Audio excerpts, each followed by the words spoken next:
พิธีไหลเรือไฟนำและลอยกระทงในงานบุญปวารณาออกพรรษาปี2025อยู่ที่เมืองจำปาสักพิธีไหลเรือไฟนำและลอยกระทงที่เมืองจำปาสักก็เป็นกิจกรรมหนึ่งที่สำคัญในงานปวารณาออกพรรษาและสวงเรือประเพณีของชาวเมืองจำปาสักซึ่งได้จัดขึ้นในมื้อ15 ค่ำเดือน11 ลาวพศ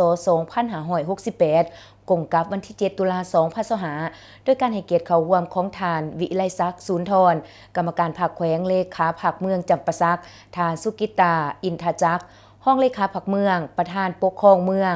และได้รับความเมตตาเข้าร่วมประธานฝ่ายสงฆ์ของพระอาจารย์ขาวพรวงพรมประธานองค์การพุทธศาสนาสัมภาระเมืองจำปาสักพร้อมด้วยพระเทรานุเทระการนำเมืองและประชาชนชาวเมืองจำปาสักผู้ประกอบการห้างห้านต่างๆตลอดฮอดเฒ่าแก่มณฑลและพ่อแม่ประชาชนเข้าร่วมอย่างหลวงหลายพิธีไหลเรือไฟนำและลอยกระทงในปี2025นี้ประกอบมีเรือไฟนำ1 ลำซึ่งจะแห่จากศาลาทาฮอไซห่วมใจชาวเมืองจำปาสักลงสู่ทาศูนย์ข้อมูลข่าวสารการท่องเที่ยวตามเส้นทางที่ประดับ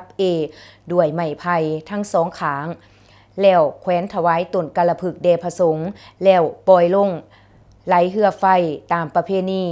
ที่ท่านำของตามหีดของประเพณีที่ได้สืบสานกันมาแต่บูรณาการ